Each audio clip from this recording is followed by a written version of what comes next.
എല്ലാവർക്കും നമസ്കാരം. Talent അക്കാഡമിയുടെ online ക്ലാസ്സിലേക്ക് ഏവർക്കും സ്വാഗതം. ശരിക്കും പറഞ്ഞാൽ ഇതൊരു ഓൺലൈൻ ക്ലാസ് അല്ല, ഒരു ക്ലാസിന്റെ വിവരം നിങ്ങളിലേക്ക് എത്തിക്കുക എന്നുള്ളതാണ് എൻ്റെ ഉദ്ദേശം. ഓഗസ്റ്റ് 19-ാം തീയതി ടാലന്റ് അക്കാഡമി ഓഫ്ലൈൻ ക്ലാസ് ആരംഭിക്കുകയാണ് സെക്രട്ടേറിയറ്റ് അസിസ്റ്റന്റിന് വേണ്ടി. അപ്പോൾ ആ പരീക്ഷയ്ക്ക് എങ്ങനെ പഠിച്ചു തുടങ്ങാം എന്നതിനെ പറ്റിയിട്ടുള്ള വിശദാംശങ്ങളായിരിക്കും നമ്മൾ ഇന്നത്തെ വീഡിയോയിൽ ഇവിടെ നമ്മൾ ചർച്ച ചെയ്യുന്നത്. പഠിച്ചു തുടങ്ങണമെങ്കിൽ ഏറ്റവും പ്രധാനപ്പെട്ടത് സിലബസ് അറിയുക എന്നുള്ളതല്ല, നേരെ മറിച്ച് ആ പറയുന്ന പഠനത്തിലേക്ക് നമുക്ക് ലയിച്ചിരിക്കാൻ വേണ്ട മോട്ടിവേഷനാണ്. സെക്രട്ടേറിയറ്റ് അസിസ്റ്റന്റ് പോലുള്ള ഒരു പരീക്ഷയിൽ, മത്സരം ഒരുപാടുള്ള ഒരു പരീക്ഷയിൽ നമുക്ക് ഏറ്റവും ആവശ്യം ഈ പറയുന്ന കോൺഫിഡൻസ് ആണ്, ഈ പറയുന്ന മോട്ടിവേഷനാണ്. ആ മോട്ടിവേഷൻ ഇപ്പോൾ ഈ പറയുന്ന സെക്രട്ടേറിയറ്റ് അസിസ്റ്റന്റിന് എങ്ങനെ ലഭ്യമാകുമെന്ന് ചോദിച്ചാൽ നിങ്ങൾ ഒന്ന് ആലോചിക്കുക. നിങ്ങളൊരു സെക്രട്ടേറിയറ്റ് ഉദ്യോഗസ്ഥനായിട്ട് സെക്രട്ടേറിയറ്റിലേക്ക് കടന്നു വരികയാണെന്ന് വിചാരിക്കുക. നിങ്ങൾ അസിസ്റ്റന്റായി ജോയിൻ ചെയ്യുകയാണ്. അങ്ങനെ ജോയിൻ ചെയ്യുന്ന നിങ്ങളുടെ കാലങ്ങൾ ഒരുപാട് കടന്നുപോയതിനു ശേഷം നിങ്ങളുടെ റിട്ടയർമെന്റ് പ്രായത്തിൽ ഒരു അഡീഷണൽ സെക്രട്ടറി ആയോ അല്ലെങ്കിൽ നോൺ IAS കേഡറിൽ സെക്രട്ടറി ആയോ വിരമിക്കുന്നത് ചിന്തിച്ചു നോക്കുക. ഓക്കെ, അപ്പോൾ അതാണ് നമ്മുടെ മോട്ടിവേഷൻ എന്ന് പറയുന്നത്. ഇനി എങ്ങനെയാണ് ഞാൻ ഈ സെക്രട്ടേറിയറ്റ് അസിസ്റ്റന്റ് പരീക്ഷയ്ക്ക് തയ്യാറെടുക്കുന്നത് എന്നുള്ളതാണ്. നമ്മുടെ ചുറ്റും നമ്മുടെ ഇതിലേക്ക് ഒരുപാട് ശബ്ദങ്ങൾ വരും അല്ലേ. നിന്നെ കൊണ്ട് ഇത് കഴിയില്ല, നിന്നെ കൊണ്ട് ഇത് പറ്റുമോ, നിന്നെ കൊണ്ട് കൂട്ടിയാ കൂടുമോ എന്നുള്ള സ്ഥിരം ക്ലീഷേ ചോദ്യങ്ങളായിരിക്കും നമുക്ക് ചുറ്റും ആദ്യമേ ഉണ്ടാവുക. അപ്പൊ ആ ചോദ്യങ്ങൾ എന്ത് ചെയ്യുക, ആദ്യമേ മാറ്റിയൊക്കെ നിർത്തിയേക്കുക. ആ ചോദ്യങ്ങളൊന്നും നമ്മുടെ ചെവിയിലേക്ക് വരാൻ പാടില്ല. കാരണം ഈ ജോലി കിട്ടുമ്പോൾ ഈ പറയുന്ന ആൾക്കാരെല്ലാം നമുക്ക് ചുറ്റും നിന്ന് കഴിഞ്ഞ് നമ്മളെ അഭിനന്ദിക്കുന്ന ഒരു കാലം വരും എന്നാലോചിച്ചുകൊണ്ട് ഓരോ സ്റ്റെപ്പും മുന്നോട്ട് വെക്കുക. അപ്പോ നമുക്ക് വീഡിയോയിലേക്ക് കടക്കാം. അപ്പൊ നമ്മൾ ആദ്യം ചെയ്യേണ്ടത് എന്താണെന്ന് ചോദിച്ചു കഴിഞ്ഞാൽ സിലബസ് ആദ്യം ഒന്ന് മനസ്സിലാക്കുക.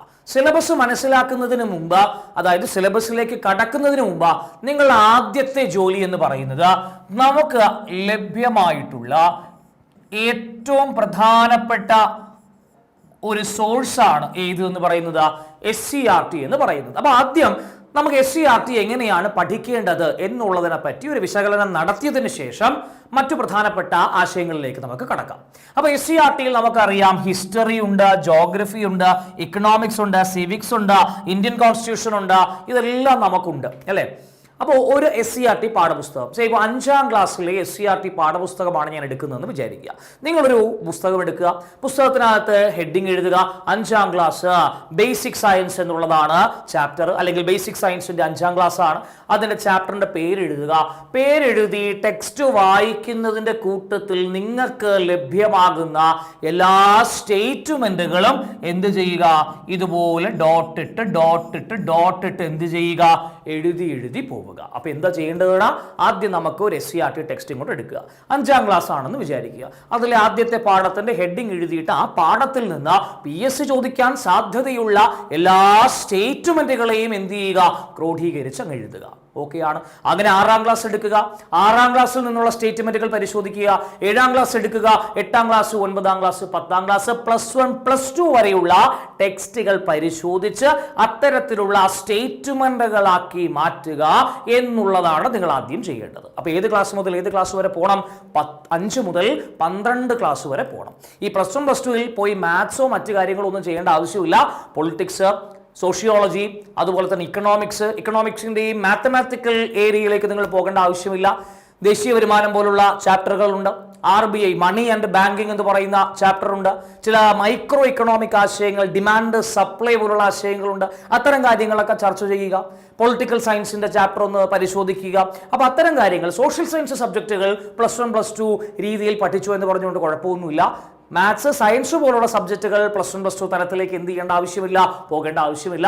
അത് 10ാം തലം വരെയുള്ള കാര്യങ്ങൾ നമ്മൾ മനസ്സിലാക്കിയാൽ മതി. ഓക്കെ, ഇനി അതായിരുന്നു നമ്മുടെ ആദ്യത്തെ കാര്യം. അപ്പോൾ SCERT പാഠഭാഗങ്ങൾ വ്യക്തമായിട്ട് സ്റ്റേറ്റ്മെന്റ് അടിസ്ഥാനത്തിൽ എഴുതി ക്രോഡീകരിച്ച് നിങ്ങളുടെ കയ്യിൽ ഉണ്ടായിരിക്കണം. 5ാം ക്ലാസ് മുതൽ +2 വരെയുള്ള ടെക്സ്റ്റ് ബുക്കുകൾ സ്റ്റേറ്റ്മെന്റ് രൂപത്തിൽ നിങ്ങളുടെ കയ്യിൽ ഉണ്ടായിരിക്കണം. മനസ്സിലായില്ലേ? ഇനി SCERT ഒക്കെ നമ്മൾ പഠിച്ചു കഴിഞ്ഞു എന്ന് വിചാരിക്കാം. ഓക്കെ ആണ്. ഇനി നമുക്ക് ഏറ്റവും കൂടുതൽ ചർച്ച ചെയ്യുന്ന ഒരു സംഭവമുണ്ട്, റാങ്ക് ഫയൽ പഠിക്കണോ വേണ്ടയോ എന്നുള്ളത്. റാങ്ക് ഫയൽ പഠിക്കണോ വേണ്ടയോ എന്നുള്ളത് വളരെ പ്രധാനപ്പെട്ട ഒരു ചോദ്യമാണ്. ചിലർ പഠിക്കുന്നവരുണ്ടായിരിക്കാം, ചിലർ പഠിക്കാത്തവരുണ്ടായിരിക്കാം. പഠിക്കുന്നവർക്ക് വേണ്ടിയാണ് ഈ പറയുന്ന വിവരം ഞാൻ നിങ്ങളുമായി ഷെയർ ചെയ്തത്. ടാലന്റ് അക്കാഡമിക്ക് ഈ പറയുന്ന പബ്ലിക്കേഷൻസ് ഉണ്ട് എന്ന് നിങ്ങൾക്ക് അറിയാം. വളരെ നല്ല രീതിയിലുള്ള പബ്ലിക്കേഷൻസ് ആണെന്നും ഈ പറയുന്ന 90 ചോദ്യങ്ങൾ കഴിഞ്ഞ് LD പരീക്ഷയ്ക്ക് വന്നു എന്നുള്ള കാര്യമൊക്കെ നമുക്കറിയാം. അപ്പോൾ ഞാൻ എടുത്തു പറയേണ്ട ആവശ്യമില്ല. നിങ്ങൾ 1400 പേജുള്ള ഒരു റാങ്ക് ഫയലാണ് പരിശോധിക്കുന്നതെന്ന് വിചാരിക്കുക. 1400 പേജ് ഉണ്ട് നിങ്ങൾക്ക്.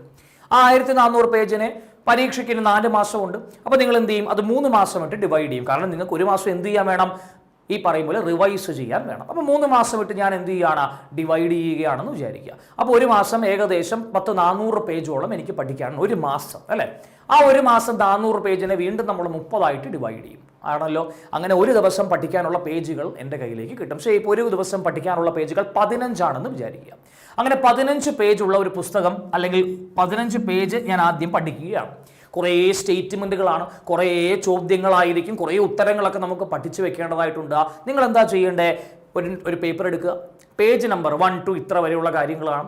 അതിനകത്ത് നിങ്ങൾ പഠിക്കുന്ന ഉത്തരങ്ങൾ മൊത്തം എഴുതുക. ഇപ്പോൾ ഉദാഹരണത്തിന് ഇന്ത്യയുടെ തലസ്ഥാനം ന്യൂഡൽഹി ആണെന്ന് നിങ്ങൾ ഏതോ ഒരു സ്റ്റേറ്റ്മെന്റിൽ പഠിക്കുന്നു. അപ്പോൾ എന്ത് ചെയ്യുക? ഈ ന്യൂഡൽഹി അവിടെ എഴുതി വെച്ചേക്കുക. ആൻസർ ആയിട്ട് ന്യൂഡൽഹി 1ാമത്തെ പേജ് മുതൽ 15ാമത്തെ പേജ് വരെയുള്ളതിൽ എനിക്ക് പഠിക്കാനുള്ള ഒരു ഉത്തരത്തിന്റെ പേര് ന്യൂഡൽഹി എന്നാണ്. അടുത്ത ഉത്തരത്തിന്റെ പേര് ചിലപ്പോൾ അലാവുദ്ദീൻ ഖിൽജി എന്നായിരിക്കും. ആ ഉത്തരം എഴുതി വെക്കുക. എന്നിട്ട് ഈ 15 പേജുകളും വായിച്ച് ഉത്തരങ്ങളെല്ലാം എഴുതി വെച്ചതിന് ശേഷം ഒന്ന് റെസ്റ്റ് എടുക്കുക. ഒരു 10-15 മിനിറ്റിന് ശേഷം വീണ്ടും ഈ പറയുന്ന ഉത്തരങ്ങൾ നോക്കുക. എന്നിട്ട് എന്ത് ചെയ്യുക? അതിൻ്റെ സൈഡിൽ നിങ്ങൾക്ക് ആ ഉത്തരവുമായി ബന്ധപ്പെട്ട് അറിയാവുന്ന ചോദ്യങ്ങൾ എന്ത് ചെയ്യുക? എഴുതുക. നിങ്ങൾക്ക് എപ്പോഴും പറ്റുന്നത് ഉത്തരം മെമ്മറൈസ് ചെയ്യാൻ പറ്റാത്തതാണ്. ചോദ്യം നിങ്ങൾ എവിടെയെങ്കിലുമൊക്കെ കണ്ടിട്ടുണ്ടായിരിക്കും, പക്ഷെ ഉത്തരം നിങ്ങൾക്ക് എന്ത് ചെയ്യാൻ പറ്റുന്നില്ലടാ? മെമ്മറൈസ് ചെയ്യാൻ പറ്റുന്നില്ല. ഇവിടെ നമ്മൾ എന്ത് ചെയ്യുകയാണ്? ഈ പറയുന്ന ഉത്തരം വെച്ചുകൊണ്ട് ചോദ്യത്തെ നമ്മൾ തന്നെ എന്ത് ചെയ്യുകയാണ്? ക്രിയേറ്റ് ചെയ്യുകയാണ്. അപ്പോൾ നിങ്ങൾക്ക് എന്ത് ചെയ്യാൻ പറ്റും? പെട്ടെന്ന് തന്നെ ഒരു ചോദ്യം കണ്ടുപിടിക്കാൻ പറ്റും. കാരണം നിങ്ങൾ തന്നെ എഴുതിയ ചോദ്യമായിരിക്കാം പരീക്ഷയിൽ ചോദിക്കുന്നത്. അപ്പോൾ ആ ചോദ്യവുമായി നിങ്ങൾ എന്ത് ചെയ്യുക? ഫെമിലിയർ ആയാൽ ഉത്തരം പിന്നെ നിങ്ങൾക്ക് നിസ്സാരമല്ലേടാ. അപ്പോൾ ആദ്യം നമ്മുടെ കയ്യിൽ ഉത്തരമുണ്ട്. ആ ഉത്തരത്തിൽ നിന്ന് നിങ്ങൾക്ക് ഏതൊക്കെ തലത്തിലുള്ള ചോദ്യങ്ങളിലേക്ക് എത്താം എന്നുള്ളത് ആദ്യം നിങ്ങൾ എന്ത് ചെയ്യുക? പരിശോധിക്കുക. അങ്ങനെ നിങ്ങൾ ആദ്യമേ ചെയ്യുമ്പോൾ നിങ്ങൾക്ക് കിളി പറന്നു പോവും. അതല്ലാതെ ഒരാഴ്ച നിങ്ങൾ കണ്ടിന്യൂസ് ആയിട്ട് ചെയ്തു എന്നുണ്ടെങ്കിൽ റിസൾട്ട് നിങ്ങൾക്ക് സുനിശ്ചിതമായിട്ട് ലഭ്യമാവും. അത് പറഞ്ഞ രീതി നിങ്ങൾക്ക് മനസ്സിലായില്ലെങ്കിൽ ഞാൻ ഒരിക്കൽ കൂടെ വ്യക്തമാക്കുകയാണ്. ലെഫ്റ്റ് സൈഡിൽ എന്ത് ചെയ്യുക? ആൻസർ എഴുതിയിടുക. അതിൻ്റെ അപ്പുറത്ത് അതിൻ്റെ ചോദ്യങ്ങൾ കുറേ നേരം കഴിഞ്ഞിട്ട് എന്ത് ചെയ്യുക? കണ്ടെത്തുക. ഉത്തരം സെയിം ആണ്, ചോദ്യങ്ങൾ പലതരത്തിലാണ്. പലതരത്തിലുള്ള ചോദ്യങ്ങൾ എഴുതുമ്പോഴത്തേക്കും നിങ്ങൾക്ക് സ്വാഭാവികമായിട്ടും പരീക്ഷയിൽ വരുന്ന ചോദ്യം നിങ്ങൾ തയ്യാറാക്കിയ ചോദ്യത്തിൽ ഒന്നായിരിക്കും, അല്ലേ? അപ്പം അത്തരം രീതിയിൽ നിങ്ങൾക്ക് ഏത് സാധനത്തിനെ പഠിച്ച് തീർക്കാൻ പറ്റുമോടാ? റാങ്ക് ഫയലിനെ പഠിച്ച് തീർക്കാൻ പറ്റും. എൻ്റെ വ്യക്തിപരമായിട്ടുള്ള അഭിപ്രായമാണ്. ചെയ്യാൻ താല്പര്യമുള്ളവർ എന്ത് ചെയ്യുക. കാരണം ഒരു കാരണവശാലും അല്ലാതെ 1400 പേജുള്ള ഒരു റാങ്ക് ഫയൽ നിങ്ങൾക്ക് അല്ലാതെ നിങ്ങൾക്ക് പഠിച്ചു തീർക്കാൻ കഴിയില്ല. വ്യക്തമായിട്ട് ഇത്തരത്തിലുള്ള ഒരു രീതി, ഒരു ഡിസൈൻ നിങ്ങൾ ഫോളോ ചെയ്ത് നോക്കൂ. 100% ഒരുപക്ഷെ നിങ്ങൾക്ക് എന്ത് ചെയ്യാൻ കഴിയും? ഈ പറയുന്ന മെത്തേഡ് ഫോളോ ചെയ്ത് കഴിഞ്ഞാൽ ചിലപ്പോൾ നിങ്ങൾക്ക് പഠിക്കാൻ കഴിയും. ഓക്കെയാണ്. അപ്പോൾ ആദ്യം നമ്മൾ SCERT പാഠഭാഗങ്ങളെ പറ്റി ചർച്ച ചെയ്തു. അത് കഴിഞ്ഞതിന് ശേഷം നമ്മൾ പറയുന്നു റാങ്ക് ഫയൽ എങ്ങനെ നമുക്ക് പഠിക്കാം, ഏത് രീതി അവലംബിച്ചുകൊണ്ട് നമുക്ക് പഠിക്കാം എന്നുള്ള കാര്യവും നമ്മൾ ചർച്ച ചെയ്തു. ഓക്കെ. അപ്പോൾ SCERTയും പഠിച്ചു, റാങ്ക് ഫയലും പഠിച്ചു. ഓക്കെ, മറക്കണ്ട, ടാലന്റിന്റെ റാങ്ക് ഫയലും. ഇനി അടുത്ത നമുക്ക് നോക്കാനുള്ളത്, നമ്മൾ മോക്ക് ടെസ്റ്റുകൾ ചെയ്യാറുണ്ടല്ലേ? മോക്ക് ടെസ്റ്റുകൾ ചെയ്യാറുണ്ട്. 100 മാർക്ക് വരുന്ന മോക്ക് ടെസ്റ്റുകളൊക്കെ നമ്മൾ ചെയ്യാറുണ്ട്, അല്ലേ? നിങ്ങൾ എന്താണ് ചെയ്യേണ്ടതെന്ന് പറഞ്ഞാൽ നെറ്റിൽ സെർച്ച് ചെയ്യുക. നമുക്ക് മാത്രമല്ലല്ലോടാ PSC ഉള്ളത്, നമ്മുടെ തൊട്ടപ്പുറത്തൊരു PSC കിടപ്പുണ്ട്, TNPSC, അല്ലേ? തമിഴ്നാട് PSC ഉണ്ട്, അല്ലേ? അതിൻ്റെ അപ്പുറത്ത് കർണാടക PSC ഉണ്ട്. അങ്ങ് മുകളിൽ ഈ പറയും പോലെ ജമ്മു ആൻഡ് കശ്മീർ PSC ഉണ്ട്. അതുപോലെ ഇപ്പുറത്ത് ഒഡീഷ, പഞ്ചാബ് പോലുള്ള സംസ്ഥാനങ്ങൾക്കൊക്കെ എന്തുണ്ട്? PSCകളുണ്ട്. ആ PSC പരീക്ഷകൾ നടത്തുന്നതും ഡിഗ്രി, അതുപോലെ 10th, +2 ഈ തലത്തിൽ തന്നെയാണ് അവരും പരീക്ഷ നടത്തുന്നത്. അപ്പോൾ അവരുടെ ചോദ്യ പേപ്പറുകൾ എന്ത് ചെയ്യുക? ഒന്ന് പരിശോധിക്കുക. അവരുടെ സയൻസ് ചോദ്യങ്ങളുടെ നിലവാരം അത്യാവശ്യം നല്ല നിലവാരമുള്ള ചോദ്യങ്ങളാണ്. അതൊക്കെ എന്ത് ചെയ്യുക? ഒന്ന് പ്രാക്ടീസ് ചെയ്ത് നോക്കുക. നിങ്ങൾ എഴുതുന്നത് സാധാരണ ഒരു ഡിഗ്രി തല പരീക്ഷയല്ല. ഇന്ന് കേരളത്തിൽ ഏറ്റവും കൂടുതൽ കോമ്പറ്റീഷനുള്ള, ഏറ്റവും കൂടുതൽ മത്സരമുള്ള ഒരു പോസ്റ്റിലേക്കുള്ള പരീക്ഷയാണ്. അപ്പോൾ നിങ്ങൾ ഒരു തരത്തിലുള്ള ലൂപ്പ് ഹോളും കൊടുക്കരുത്. എല്ലാ രീതിയിലുമുള്ള പ്രിപ്പറേഷൻ നടത്തിയതിന് ശേഷം മാത്രമായിരിക്കണം എക്സാം ഹാളിൽ നിങ്ങൾ ആ ചോദ്യ പേപ്പറിന് എന്ത് ചെയ്യേണ്ടത്? ചെയ്യേണ്ടത്? മുന്നിൽ കാണേണ്ടത്. അപ്പോൾ ഈ പറയുന്ന TNPSC-യുടെ ആണെങ്കിലും കർണാടകയുടെ ആണെങ്കിലും രാജസ്ഥാന്റെ ആണെങ്കിലും പഞ്ചാബിന്റെ ആണെങ്കിലും എല്ലാ ചോദ്യ പേപ്പറുകൾ എന്ത് ചെയ്യുക? ഒന്ന് പരിശോധിച്ച്, ഡിഗ്രി ലെവലാണെങ്കിലും മറ്റേത് തലമാണെങ്കിലും എന്ത് ചെയ്യുക? ഒന്ന് പരിശോധിച്ച് മനസ്സിലാക്കുക. അപ്പോൾ ആദ്യം SCRT, പിന്നെ റാങ്ക് ഫയലുകൾ പഠിക്കുക. അതോടൊപ്പം തന്നെ മറ്റ് സംസ്ഥാന PSC-കളുടെ ചോദ്യ പേപ്പറുകൾ കൂടെ എന്ത് ചെയ്യുക? വർക്കൗട്ട് ചെയ്യുക. ഇരുന്ന് പഠിക്കണമെന്നല്ല പറയുന്നത്, വർക്കൗട്ട് ചെയ്ത് നോക്കുക. ഓക്കെ, ഇനി നിങ്ങൾ അടുത്ത ചെയ്യേണ്ടത് മോക്ക് ടെസ്റ്റിനോടൊപ്പം അധികം പേര് ഇതിന് പ്രാധാന്യം കൊടുക്കില്ല, ബട്ട് സ്റ്റിൽ ഇതിന് എന്ത് കൊടുക്കുക? പ്രാധാന്യം കൊടുക്കുക. അടുത്തിടെ നടന്ന 2024-23 കാലഘട്ടത്തിൽ നടന്ന SSLC ചോദ്യ പേപ്പറുകൾ വർക്കൗട്ട് ചെയ്ത് നോക്കണം. കാരണം SSLCക്ക് ഒരു പ്രത്യേകത ഉള്ളത് എന്താണെന്ന് വെച്ച് കഴിഞ്ഞാൽ 5ാം ക്ലാസ് മുതൽ 10ാം ക്ലാസ് വരെ ഞാൻ പഠിച്ച കാര്യങ്ങൾ ഞാൻ എവിടെ ഉപയോഗിക്കേണ്ടതായിട്ട് വരുവാടാ? 10ാം തല പരീക്ഷയിൽ ഉപയോഗിക്കേണ്ടതായിട്ട് വരും. ആ ഒരു സാഹചര്യത്തിൽ അതിലുള്ള ചോദ്യ പേപ്പറുകൾക്ക് അല്ലെങ്കിൽ അതിൽ വരുന്ന ചോദ്യങ്ങൾ SCRT-യുടെ ഒരു അവലോകനമായിരിക്കത്തില്ലേ? അപ്പോൾ SSLC ചോദ്യ പേപ്പറുകളും ഈ പറയും പോലെ സോഷ്യൽ സയൻസിന്റെ +1, +2 ചോദ്യ പേപ്പറുകളും കൂടെ എന്ത് ചെയ്യുക? ഒന്ന് പരിശോധിക്കുക. അതിൽ essay ചോദ്യങ്ങളൊന്നും പോയി എഴുതേണ്ട ആവശ്യമില്ല. 1 mark 2 mark fill in the ബ്ലാങ്ക്സിനൊക്കെ ചോദിക്കുന്ന ചോദ്യങ്ങൾ എന്ത് ചെയ്യാൻ പറ്റും? നിങ്ങൾക്ക് ഉത്തരം എഴുതാൻ സാധിക്കും. ഓക്കെ ആണോ? അപ്പോൾ അത്രയും കാര്യങ്ങൾ ഞാൻ ഒരിക്കൽ കൂടെ പറയുവാണ്. SCRT പാഠഭാഗങ്ങൾ വ്യക്തമായിട്ട് വായിക്കുക. 5ാം ക്ലാസ് മുതൽ 12ാം ക്ലാസ് വരെ വേണം. +1 +2 മാത്സോ സയൻസോ വേണ്ട. +1 +2-ലെ ഈ പറയുന്ന സോഷ്യൽ സയൻസ് സബ്ജക്റ്റുകൾ നിർബന്ധമായും നിങ്ങൾ എന്ത് ചെയ്തിരിക്കണം? പഠിച്ചിരിക്കണം. അത് കഴിഞ്ഞിട്ട് റാങ്ക് ഫയലുകൾ എങ്ങനെ നമുക്ക് ചെറിയ രീതിയിൽ അല്ലെങ്കിൽ എങ്ങനെ നമുക്ക് കുറഞ്ഞ സമയത്തിനുള്ളിൽ തീർക്കാം? കുറഞ്ഞ സമയമല്ല, അത്യാവശ്യം സമയം എടുക്കും. എന്നാലും നമുക്കത് കംപ്ലീറ്റ് ചെയ്യാൻ പറ്റുന്ന രീതി ഞാൻ എന്ത് ചെയ്തിട്ടുണ്ട്? പറഞ്ഞു തന്നിട്ടുണ്ട്. അതേപോലെ ഈ പറയുന്ന മോക്ക് ടെസ്റ്റുകൾ നിങ്ങൾ പരിശോധിക്കുന്ന സമയത്ത് TNPSC-യുടെയോ കർണാടകയുടെയോ അല്ലെങ്കിൽ ഒഡീഷ, പഞ്ചാബ് പോലുള്ള സംസ്ഥാനങ്ങളുടെയോ പരീക്ഷാ പേപ്പറുകൾ എന്ത് ചെയ്താൽ മതി? ഒന്ന് വർക്കൗട്ട് ചെയ്ത് നോക്കാം. അതേപോലെ SSLC +1 +2 പരീക്ഷകളുടെ മോഡൽ ചോദ്യ പേപ്പറുകൾ അല്ലെങ്കിൽ നടന്ന ചോദ്യ പേപ്പറുകളും കൂടെ എന്ത് ചെയ്യുക? ഒന്ന് വർക്കൗട്ട് ചെയ്തേക്കും. ഇനി നമ്മൾ നേരെ സിലബസിലേക്ക് കടക്കാം. ഈ കാര്യങ്ങളെല്ലാം മനസ്സിലുണ്ടായിരിക്കണം. ഇനി നമുക്ക് സിലബസിലേക്ക് കടക്കാം. അപ്പോൾ എത്ര മാർക്ക് വീതമാണ് കൊടുത്തിരിക്കുന്നത് നോക്കാം. ചരിത്രം, ഹിസ്റ്ററിക്ക് 10 മാർക്കാണ് കൊടുത്തിരിക്കുന്നത്. എത്ര മാർക്ക് ഉണ്ടോ? 10 mark. Kerala history, world history, Indian history എന്ന് പറഞ്ഞ് 3 തലങ്ങളിലും കൂടെ ആയിട്ട് ഹിസ്റ്ററിക്ക് 10 മാർക്ക് കൊടുത്തിട്ടുണ്ട്. ഇനി ജോഗ്രഫി ആണെങ്കിലോ 5 മാർക്ക്, എക്കണോമിക്സ് ആണെങ്കിൽ 5 മാർക്ക്, സിവിക്സ് ആണെങ്കിൽ 5 മാർക്ക്, ഇന്ത്യൻ കോൺസ്റ്റിറ്റ്യൂഷൻ ആണെങ്കിൽ 5 mark, arts, literature, culture, sports ഇതെല്ലാം കൂടെ ചേർത്ത് എത്രയാണ്? 10 മാർക്ക്. ഇനി നിങ്ങൾ വേറെ ഒരു പ്രശ്നം ഇതിനകത്ത് കിടക്കുന്നത് എന്താണെന്ന് ചോദിച്ചു കഴിഞ്ഞാൽ, നമ്മൾ കുറച്ച് അങ്ങോട്ടേക്ക് പോകുമ്പോൾ basics of computer 5 mark, science and technology ഇത് പ്രധാനപ്പെട്ടതാണ് കേട്ടോ. Science and technology 5 mark, maths 20 mark, മാത്സും റീസണിങ്ങും, ജനറൽ ഇംഗ്ലീഷ് 20 മാർക്ക്, പിന്നെ മലയാളം 10 മാർക്ക്. ഇത്രയുമാണ് ഈ മാർക്ക് ഡിസ്ട്രിബ്യൂഷൻ എന്ന് പറയുന്നത്. ഇനി നമ്മൾ അങ്ങോട്ട് പോകുമ്പോഴേ ഇത് കണ്ടായിരുന്നോ? ഇത് ഹിസ്റ്ററിയാണ്. നിങ്ങൾ ആലോചിക്കും, ഹിസ്റ്ററിയിൽ ഞാൻ എന്ത് കറണ്ട് അഫെയർ ആണ് പഠിക്കുക, അല്ലെങ്കിൽ കറണ്ട് അഫെയർസ് ഹിസ്റ്ററിയുമായി ബന്ധപ്പെടുത്തി ഞാൻ എന്താണ് പഠിക്കുക എന്നുള്ളത് സ്വാഭാവികമായിട്ടുള്ളൊരു ചോദ്യമാണ്. പേടിക്കണ്ട. നിങ്ങൾ യുനെസ്കോ സൈറ്റുകൾ എന്നൊക്കെ കേട്ടിട്ടില്ലേ? യുനെസ്കോ സൈറ്റുകളൊക്കെ അല്ലേ? യുനെസ്കോ സൈറ്റുകൾ എന്ന് പറയുന്നത് പണ്ടുകാലത്ത് നിർമ്മിക്കപ്പെട്ട സൈറ്റുകളായിരിക്കും അല്ലേ? അത് ചരിത്രത്തിന്റെ ഭാഗമാണ്. അപ്പോൾ അടുത്തിടെ പുതിയ ഏതെങ്കിലും സ്ഥലത്തിന് യുനെസ്കോ പദവി ലഭിച്ചിട്ടുണ്ടോ, അല്ലെങ്കിൽ യുനെസ്കോ എന്തെങ്കിലും ലിസ്റ്റ് ചെയ്തിട്ടുണ്ടോ എന്നൊക്കെയുള്ള കാര്യങ്ങളൊക്കെ പരിശോധിക്കുമ്പോൾ നമുക്ക് എവിടെ നിന്നുള്ള ചരിത്രം കിട്ടിക്കാണും, എവിടെ നിന്നുള്ള കറണ്ട് അഫെയർ കിട്ടും? ചരിത്രത്തിൽ നിന്നുള്ള കറണ്ട് അഫെയർ ചോദ്യങ്ങൾ കിട്ടും. അതേപോലെ ഈ പറയുന്ന ചൈനീസ് റവല്യൂഷനുമായി ബന്ധപ്പെടുത്തിക്കൊണ്ട്, അതുപോലെ ഫ്രഞ്ച് റവല്യൂഷനുമായി ബന്ധപ്പെടുത്തിക്കൊണ്ടുള്ള വർഷങ്ങളൊന്ന് പരിശോധിക്കുക. അതായത് ഇപ്പോൾ ഏതെങ്കിലുമൊക്കെ ചിലപ്പോൾ 200-ാം വാർഷികമോ 400-ാം വാർഷികമോ 500-ാം വാർഷികമോ ഒക്കെ വരുന്നുണ്ടെങ്കിൽ അതും കൂടെ എന്ത് ചെയ്യുക? ജസ്റ്റ് ഒന്ന് പരിശോധിച്ചേക്കുക. ഓക്കെ, ഇനി അതേപോലെ തന്നെ ജോഗ്രഫി അല്ലെ? ജോഗ്രഫിയും നമുക്ക് ഈ പറയുന്ന പോലെ +2 ടെക്സ്റ്റ് ഉണ്ട്. +1 +2 ടെക്സ്റ്റിനകത്ത് ഇന്ത്യൻ ഫിസിയോഗ്രഫി എന്ന് പറയുന്ന ഒരു ചാപ്റ്റർ ഉണ്ട്. ആ ചാപ്റ്ററിൽ ഏകദേശം കാര്യങ്ങളെ പറ്റി എന്ത് ചെയ്തിട്ടുണ്ട്? ചർച്ച ചെയ്തിട്ടുണ്ട്. ഇനി ഈ പറയുന്ന സിലബസിലെ ടോപ്പിക്കുകൾ കുറച്ചുകൂടെ നന്നായിട്ട് പഠിക്കാൻ വേണ്ടിയിട്ട് നിങ്ങൾ നെറ്റിൽ സെർച്ച് ചെയ്യുന്ന സമയത്ത് എന്ത് ചെയ്യുക? അറൈവൽ ഓഫ് യൂറോപ്യൻസ് എന്നും പറഞ്ഞൊരു കോൺസെപ്റ്റ് എഴുതിയിട്ടില്ലേടാ? അതിൻ്റെ കൂട്ടത്തിൽ ജസ്റ്റ് എന്ത് ചെയ്യുക? ഈ 4 കീ വാചകങ്ങൾ കൂടെ ചേർക്കുക. എന്ത് ചേർക്കുക? UPSC എന്നും കൂടെ ചേർക്കുക. അപ്പോൾ അതിൻ്റെ A to Z വരെയുള്ള കാര്യങ്ങൾ നിങ്ങൾക്ക് എന്ത് ചെയ്യാൻ പറ്റും? ഇൻഫർമേഷൻ കിട്ടും. അപ്പോൾ എന്ത് ചെയ്യുക? അതും കൂടെ ചെയ്ത് കഴിഞ്ഞാൽ നിങ്ങൾക്ക് ഈ ഒരു പെർട്ടിക്കുലർ ടോപ്പിക്കുമായി ബന്ധപ്പെട്ടുകൊണ്ടുള്ള A to Z കാര്യങ്ങൾ നമുക്ക് മനസ്സിലാക്കാൻ പറ്റൂലേ? അത്രേ ഉള്ളൂ. ശരി, ഇനി ജോഗ്രഫിയാണ്. എർത്തിന്റെ structure, atmosphere, rock, land forms, pressure ബെൽറ്റുകൾ, വിൻഡ്, ടെമ്പറേച്ചർ, ഈ വിൻഡുകൾ നോക്കണം കേട്ടോ. വിൻഡുകൾ നോക്കുക. അതുപോലെ തന്നെ ഗ്ലോബൽ ഇഷ്യൂസ് അത് നോക്കണം കേട്ടോ. ഇപ്പം ഈ പറയും പോലെ നമ്മുടെ 2 വർഷം മുമ്പാണെന്നാണ് എൻ്റെ ഒരു ഓർമ്മ, UK ഒരു ഹീറ്റ് വേവ് ഒക്കെ അടിച്ചിരുന്നു അല്ലേ? അപ്പോൾ ആ ഹീറ്റ് വേവിൻ്റെ പ്രോസസ്സ് എങ്ങനെയാണെന്നൊക്കെ വേണമെങ്കിൽ ചോദിക്കാം. അതൊക്കെ ഈ ഗ്ലോബൽ ഇഷ്യൂസിൻ്റെ ഭാഗമാണ്. ഗ്ലോബൽ വാർമിംഗ്, പിന്നെ അതുപോലെ oceans, various movements, continents, world Nations and specific features, അതായത് രാജ്യങ്ങളും അതുപോലെ രാജ്യങ്ങളുടെ പ്രത്യേകതകളും എന്തൊക്കെയാണെന്നുള്ളതൊക്കെ എന്ത് ചെയ്യുക, മനസ്സിലാക്കുക. പിന്നെ ഇന്ത്യയുടെ ഫിസിയോഗ്രഫി ഉണ്ട് കേട്ടോ, ഫിസിയോഗ്രഫി. പിന്നെ കേരള ഫിസിയോഗ്രഫി, ഡിസ്ട്രിക്റ്റ്, അതിൻ്റെ ഫീച്ചേഴ്സ്, റിവർ. എക്കണോമിക്സിനകത്ത് നിങ്ങൾ പഠിക്കേണ്ട, ഏറ്റവും സ്ട്രെസ് കൊടുത്ത് പഠിക്കേണ്ട സാധനം ഈ സാധനമാണ്. National income. ഏറ്റവും പ്രധാനപ്പെട്ട നിങ്ങൾ പഠിക്കേണ്ട സാധനം നാഷണൽ ഇൻകം ആണ്, ഏറ്റവും പ്രധാനപ്പെട്ട. സെക്കൻഡ് പ്രയോറിറ്റി കൊടുക്കേണ്ടത് reserve bank and it's functions ആണ്. തേർഡ് പ്രയോറിറ്റി കൊടുക്കേണ്ടത് ഈ സാധനമാണ്, public revenue, non tax revenue, ഈ സാധനം, ബഡ്ജറ്റ്, ഫിസ്ക്കൽ പോളിസി വരെ, കൺസ്യൂമർ പ്രൊട്ടക്ഷൻ വരെ. അത് കഴിഞ്ഞിട്ടും കൊടുത്താൽ മതി ആരെയൊക്കെ, നീതി ആയോഗും 5 ഇയർ പ്ലാനും അതുപോലെ തന്നെ നമ്മുടെ ഈ Indian planning, factors of production, ഇതിനൊക്കെ അതിനുശേഷം പ്രാധാന്യം കൊടുത്താൽ മതി. ഏറ്റവും പ്രാധാന്യം കൊടുക്കേണ്ടത് നാഷണൽ ഇൻകം, ദേശീയ വരുമാനത്തിന് പ്രാധാന്യം കൊടുക്കണം, RBI ഫംഗ്ഷൻസിന് കൊടുക്കണം, ഫിസ്ക്കൽ പോളിസി, അതുപോലെ തന്നെ പബ്ലിക് റവന്യൂ, അതായത് പബ്ലിക് എക്കണോമിക്സ് ആണ് ഈ പറയുന്ന പബ്ലിക് റവന്യൂ, ബഡ്ജറ്റ്, ഈ പറയുന്ന സാധനങ്ങൾക്കകത്ത് പബ്ലിക് എക്കണോമിക്സ് ആണ് നമ്മൾ പറയാറ്. അപ്പോൾ എക്കണോമിക്സിനകത്ത് പ്രാധാന്യം കൊടുക്കേണ്ട ടോപ്പിക്കുകളെ പറ്റി നമ്മൾ പറഞ്ഞിട്ടുണ്ട്. SCERT +1+2 പാഠഭാഗം വളരെ പ്രധാനപ്പെട്ടതാണ്. ഈ പറയുന്ന എക്കണോമിക്സിന് SCERT +1+2 ഭാഗമുണ്ട്.